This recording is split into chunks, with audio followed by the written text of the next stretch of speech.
大家好，我是大卫，欢迎您来到我的频道。今天我为大家分享的是蟹爪兰的养殖方法。蟹爪兰是很多花友喜欢的一种仙人掌类花卉，原产于巴西的热带雨林中，生长发育中需要半阴、潮湿的环境条件，在短日照条件下才能孕蕾开花。那么如何才能种好蟹爪兰呢？我将在接下来的视频中详细讲解。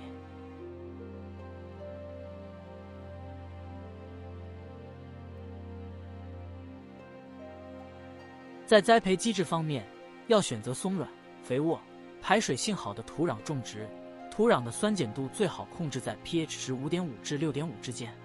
在光照方面，蟹爪兰除了夏季都需要充足的光照，夏季要避免长时间阳光直射，温度超过30摄氏度，蟹爪兰就会进入半休眠状态了。这时候尽量把它放到阴凉通风的环境，有利于植株的休眠。如果过度阳光直射，会造成叶片脱水变软。春季和秋季是蟹爪兰生长旺盛的季节，要给予更多的光照来满足光合作用的需求，让植株更加健壮。蟹爪兰属于短日照的植物，通常秋季日照时间缩短后，花蕾就会自然孕育出来，不需要额外处理。如果额外增加人工光照，则会导致其不开花。光照时间一般每天6小时左右就可以孕育花蕾了。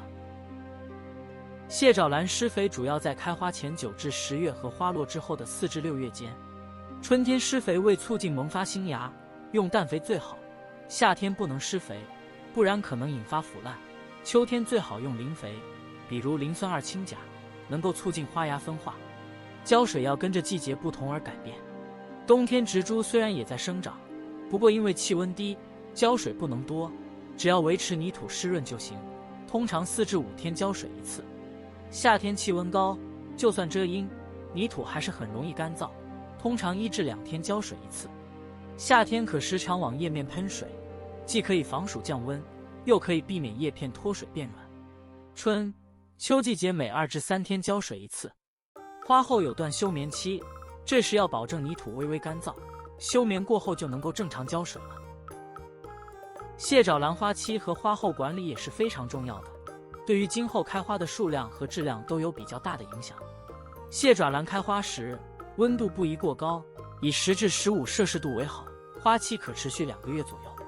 需注意的是，蟹爪兰对环境很敏感，加上花萼与顶端茎附着点很浅，极易落花落蕾。花期盆土以偏干为好，或湿易落蕾。花期不要向茎片上喷水，防止花朵过早凋谢。注意温度不要忽高忽低，气温骤降也易掉蕾。同时尽量保持一定的湿度，花期也不要施肥。由于花期消耗了大量养分，加上蟹爪兰根系非常弱，吸收能力远弱于消耗，因而大多数蟹爪兰花后呈现茎片疲软状态，此时应及时修剪复壮。修剪后新叶片明显比不修剪的老茎片上萌发的新芽厚壮而宽，老叶片上的新芽往往薄、软小，因此修剪后长出的新叶片上开的花无论数量和质量都会远超过未经修剪的老叶片上的复花。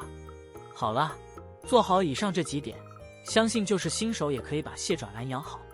养花就是要不断总结尝试，针对种植环境找到最好的管理方法。感谢您看到节目最后，节目中有不对的地方还请您留言指正，也希望您能订阅我的频道，期待与您在下一期节目再见。